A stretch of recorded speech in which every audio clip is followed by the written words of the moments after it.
El Señor esté con ustedes. Lectura del Santo Evangelio según San Marcos.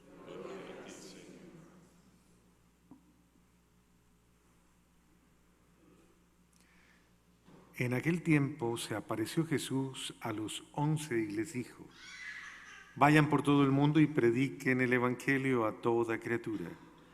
El que crea y se bautice se salvará. El que se resista a creer será condenado.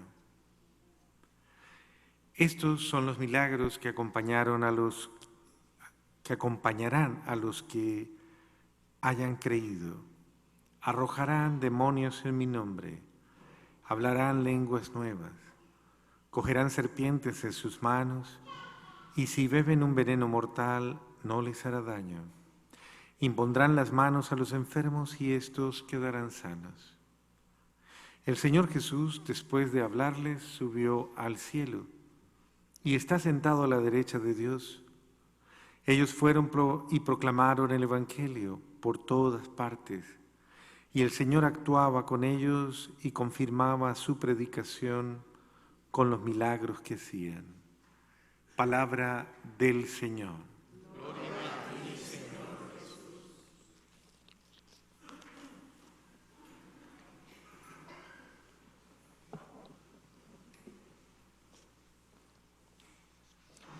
La Iglesia nos invita a meditar hoy en la persona de San Marcos, que básicamente está en el contexto de la persona de Pedro, ya que San Marcos, aunque en una primera instancia fue discípulo de San Pablo y bebió y se formó a los pies de San Pablo, llegó después a convertirse en un compañero inseparable de San Pedro en su misión por Alejandría, en su misión en Roma. Y precisamente bebió de la fuente de Pedro, por eso se le llama al Evangelio de San Marcos el Evangelio de San Pedro. Así como se llama precisamente al Evangelio de San Lucas, se le llama el Evangelio de San Pablo, prácticamente. Otros, el Evangelio de María, llaman el Evangelio de Lucas, porque Lucas estuvo muy cerca de la Santísima Virgen María y bebió prácticamente de su fuente, estuvo muy cerca de ella. De hecho, el primer cuadro que alguien pintó Lucas era médico y era pintor también. Tenía muchas virtudes. Y hay un lugar en Italia, cuando ustedes vean el mapa de Italia, hay una especie de botica, la bota, es una bota, ¿no? En la punta de la bota hay un lugar que se llama Luca. Y ahí hay un templo dedicado a San Lucas. Y ahí está el primer cuadro que se hizo sobre la tierra de la Santísima Virgen María. Y es atribuido precisamente a él, a San Lucas. De la misma manera, Marcos bebió del corazón de Pedro y de los sentimientos de Pedro. La primera lectura nos pone en este contexto de escuchar hablar a nuestro primer papa y de escucharlo hablar ya no el Pedro medroso, ya no el Pedro angustiado, sino el Pedro convencido, que ha aprendido de la experiencia, que ha aprendido por sus propios errores, que ha aprendido por su propia realidad. Queridos hermanos, que en su trato mutuo la humildad esté siempre. ¿Y por qué hace referencia el apóstol Pedro precisamente a esto? Porque uno de los tesoros de la vida de la iglesia es la unidad, la comunión, es el sentido de la convivencia. Uno de los milagros que realiza la proclamación del Evangelio es un corazón nuevo, un espíritu nuevo para una realidad nueva, una familia nueva, un hombre nuevo, con nuevos sentimientos. Cuando yo estoy caminando seriamente ante el Señor, mi corazón tiene que ir cambiando. Eso es un signo de conversión. Si yo digo que estoy caminando frente al Señor, pero estoy estoy conservando o teniendo en mi corazón sentimientos malos, pues eso ya es un termómetro para que usted se dé cuenta que, pues como que le falta mucha conversión. O sea, le falta mucha humildad, le falta mucho desarraigo de su yo. Porque en la proporción en que usted sepa convivir, sepa amar a los demás, sepa aceptar, eso revela su capacidad de cambio, su cambio. Por eso el apóstol Pedro dice, en su trato mutuo, la humildad esté siempre presente. Precisamente porque la humildad es el termómetro. Casi podríamos decir que la humildad es el profundo regidor de nuestras acciones. Una persona que se rija por la humildad es una persona que obviamente pone por delante, pone la admiración al otro, la veneración al otro. Porque la veneración, como ese acto, no es solamente con los santos. De hecho, el apóstol Pablo llama santos a todos los bautizados, los llama los santos de Dios. Y por eso nosotros nos llamamos santos, porque el santo de Dios es el bautizado, el bendito de Dios, ¿no? Aunque la gente todavía se asusta cuando uno le dice santo. Lo miran raro a uno, ¿no? No entienden, ¿no? Yo voy a tener que comenzar a decirle diablo, ¿cierto? Alguna cosa así. Entonces ahí sí dicen, ay, pero no me trate mal, padre. Si le hubiera dicho santo, no le hubiera gustado. Pero la verdad de la fe es que el santo es el bendito, el que camina en pos de Dios. El bienaventurado. Y esto no es un cuento, o sea, no estoy llamado. La gente a veces comienza con el cuento de pero es que yo apenas estoy en camino de conversión. Pero es que yo sigo siendo persona. Pero es que yo soy humano. Pero es que yo. Pero es que usted está llamado a creer en lo que está viviendo. O sea, usted está llamado a matar su yo. Usted está llamado a verdaderamente glorificar a Dios desapareciendo usted.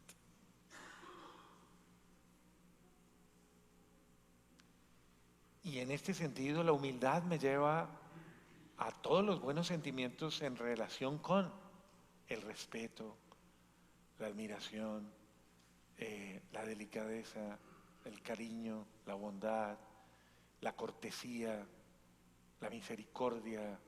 Y todas esas virtudes son absolutamente necesarias en las relaciones que tenemos.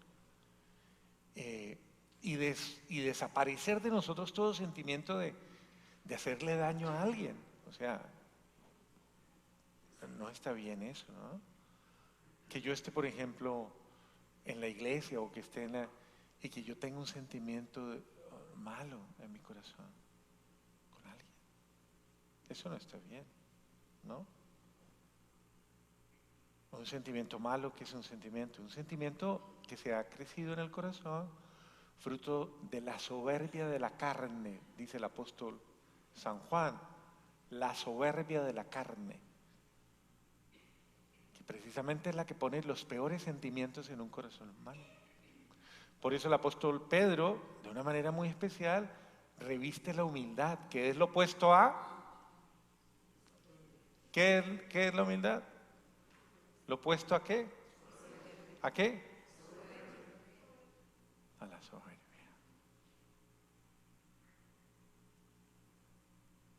¿Usted es humilde? Pregúntale al de al lado.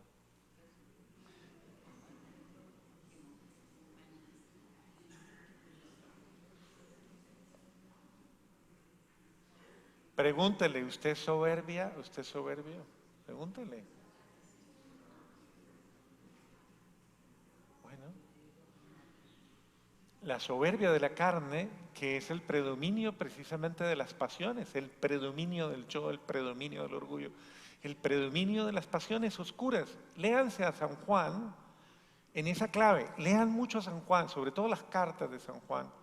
Léanlo y verán que San Juan es un claro maestro acerca precisamente de esos enemigos de nuestra alma y de nuestra santidad y de nuestra transformación, que son todas esas, las pasiones, él le llama la concupiscencia. Y toda esa vida concupiscente que está centrada en la carne, en la complacencia de la carne, en darle gusto al mundo, al demonio y a la carne y a todo lo demás. Y son esos desórdenes. Y el reinado o el imperio de esas pasiones hace que muchas veces nosotros cometamos los peores errores. Entonces, a veces nos vamos volviendo gente carnal, demasiado carnal. Todo lo convertimos en carnalidad, todo lo vamos convirtiendo en carnalidad. Y cuando se convierten en carnalidad, usted no puede tener una sana relación con una persona porque ya lo convierte en carnalidad. Entonces, no puede llamar hermano a alguien, no puede llamar hermana a alguien porque ya todo lo convierte en carnalidad. Es decir, objetivo de qué? De sus desórdenes humanos.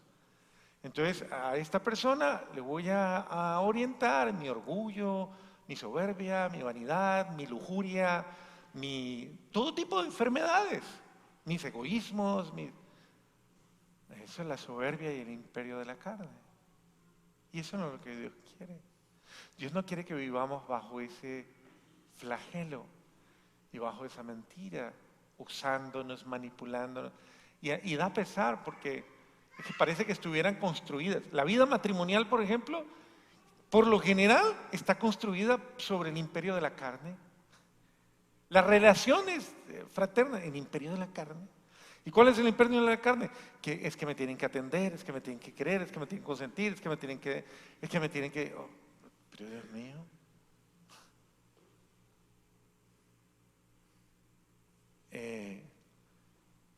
No estamos al servicio de la carne, estamos al servicio del Espíritu. Por eso Jesús dice que son dos enemigos antagónicos entre sí. Y que, pues, no pueden vivir divididos, no pueden vivir así, no podemos vivir así. Tenemos que, usted no puede servirle a dos señores, usted no puede decir que le sirve a Dios, pero vive gobernado por sus pasiones. Así no se puede. Usted tiene que hacer un alto y ahí es donde comienza la seriedad de una conversión. Cuando usted comience a someter todos esos desórdenes suyos al imperio de la acción del Espíritu de Dios. Que reine Dios en mí, que reine su acción, que reine su misericordia, que reine su Espíritu. Y yo servirle al Espíritu, no a la carne. ¿A quién le sirves tú? Por eso el apóstol Pedro quiere poner en claro, este es un aspecto solo, que es un termómetro. Si mis relaciones interpersonales están llenas de soberbia, están llenas de carnalidad, de mundanidad. Y eso daña todo. Porque de ahí viene todo, el uso, el querer usar a la otra persona. ¿Para qué? Usarla para mi beneficio. ¿Por qué no podemos convivir sin necesidad de estar manipulando, usando, poniendo en un rango de intereses personales a nadie? Nada. Alegrarnos por la vida y la existencia de esa persona, bendecirla, respetarla, amarla, pero sin dañarla, sin herirla, sin manipularla, sin usarla, sin quererla, incluso para mí o como fruto de mi... Ahí se daña.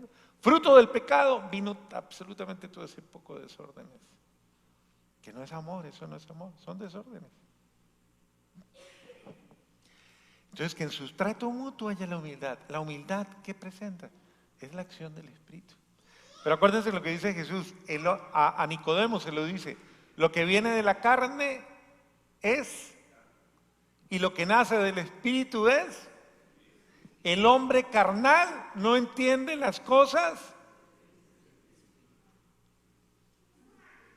no las puede entender. Y eso es claro. Léanse, Evangelio según San Juan, capítulo 3, versículo 1 y siguiente. Puesto en parangón con Carta a los Gálatas, capítulo 5, versículos, eso está más o menos en el versículo 14, 15 más o menos. los frutos de la carne y los frutos del Espíritu. Los frutos del Espíritu, ¿cuáles son?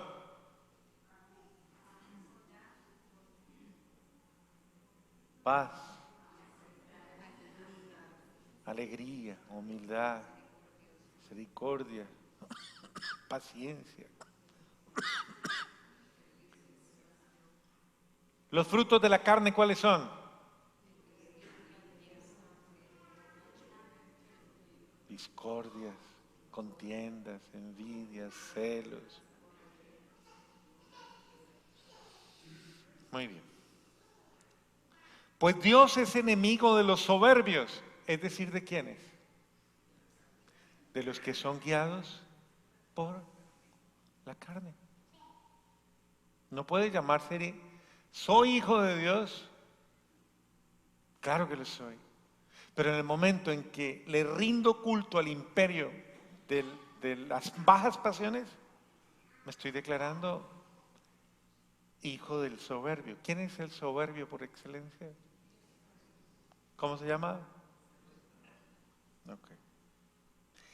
En cambio, a los humildes Dios les concede su gracia. ¿Cómo es?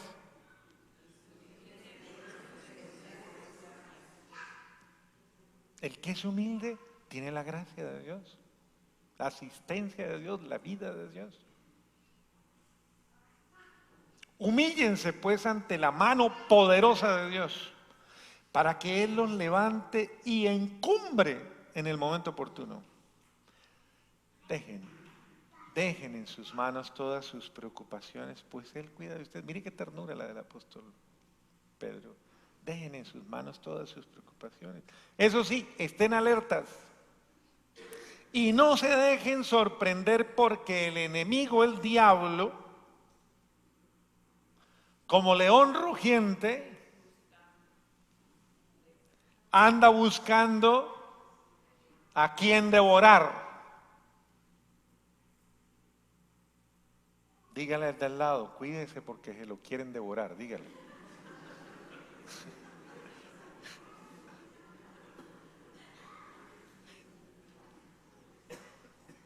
El diablo. Resístanle firmes en la fe, sabiendo que sus hermanos dispersos por el mundo soportan los mismos sufrimientos que ustedes. Es decir, mire, esta carta del apóstol Pedro, pocas veces leemos a Pedrito, pero es importante tenerlo en cuenta porque es nuestro papa, nuestro primer papa, y refleja ese crecimiento de él en la fe. Dios, que es la fuente de todos los bienes, nos ha llamado a participar de su gloria eterna en unión con Cristo. Y después de estos sufrimientos tan breves, los restaurará a ustedes, los afianzará, los fortalecerá y los hará inconmovibles. Es la esperanza del apóstol. Suyos son la gloria y el poder para siempre. Amén. En ese sentido, miren, uno puede interpretar el alma, el corazón y los sentimientos de una persona por lo que escribe, por lo que dice. El apóstol Pablo quiere que pongamos la mente y en el corazón más allá de todos esos niveles bajos. Pónganlos en la gloria de Dios, en la alegría, en el gozo, en la esperanza. Sepan sobrellevar los sufrimientos temporales que puede durar el sufrimiento actual que tenemos. Lo más largo será que 90, 95, 100, sí mucho, 100 y pico los más. Pero de ahí no pasa. Y después la gloria eterna. Es decir, es un ratito, eso es un ratito. Pero en ese ratito te estás jugando la eternidad. Es una eternidad la que está en juego. Entonces, ¿para qué aferrarte a lo que pasa? A lo que como la hierba se seca y se muere. ¿Para qué aferrarte a lo que no sirve? ¿Por qué no disponerte a lo que nunca muere, nunca pasa? Todo lo demás, dijo el sabio, es vanidad de vanidades. Todo lo demás es nada.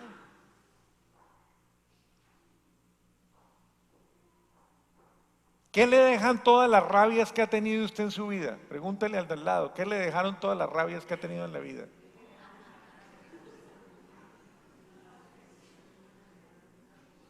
Entonces, ¿para qué? Perdió el tiempo ahí.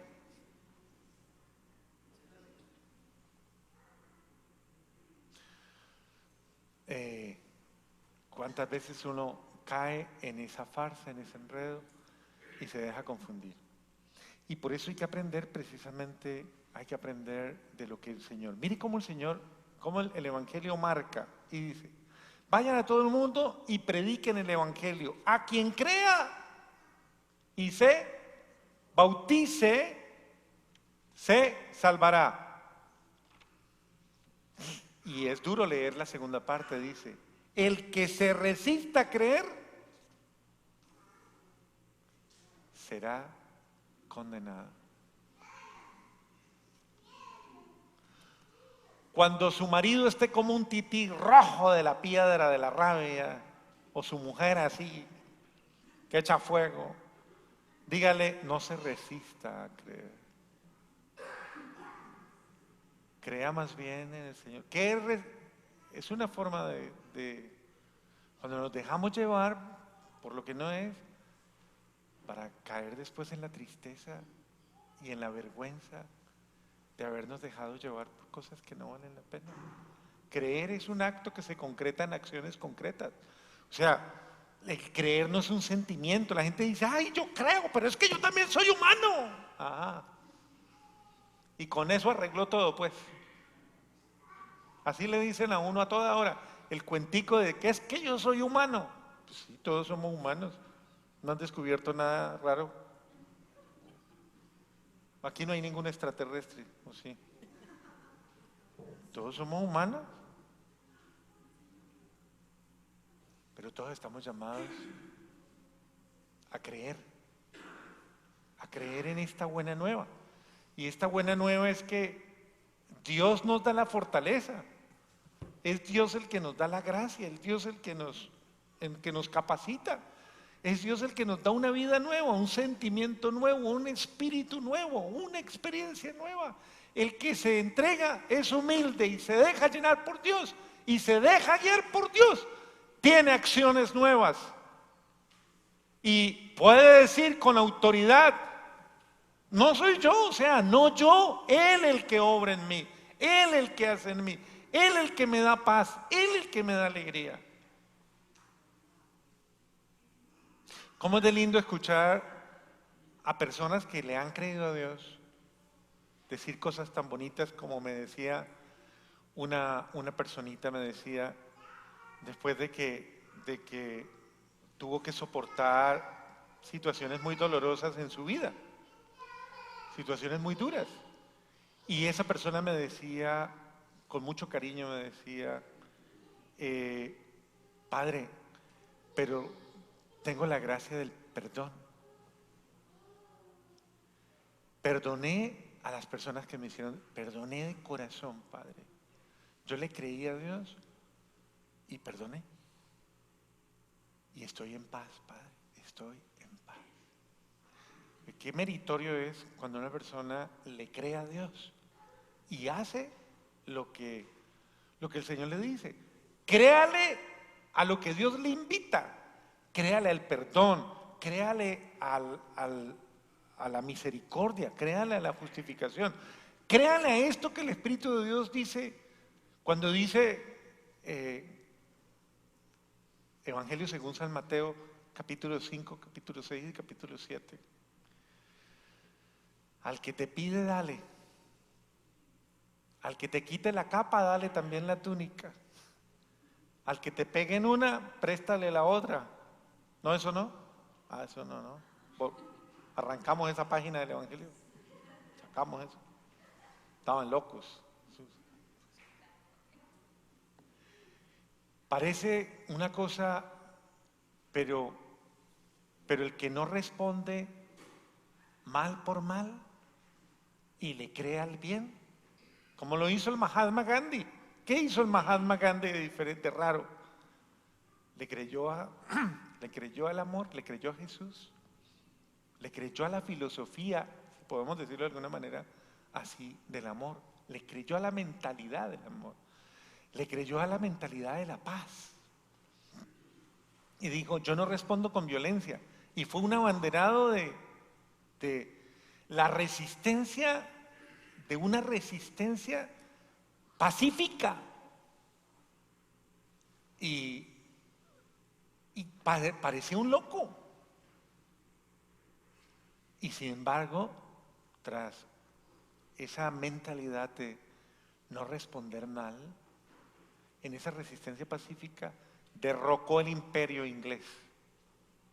Derrocó el imperio inglés que estaba sometiendo a su pueblo. ¿Murió mártir? Claro que murió mártir. ¿Lo mataron? Sí, lo mataron. Pero sin lugar a dudas, el Mahatma Gandhi, ese hombre que no era católico, entre comillas, no era católico, pero que era más cristiano que cualquier cristiano, porque le creía a Cristo. De hecho, él lo decía de esa manera, decía, creo en Cristo, decía, creo en Cristo. Le creo a Cristo, decía el Mahatma Gandhi.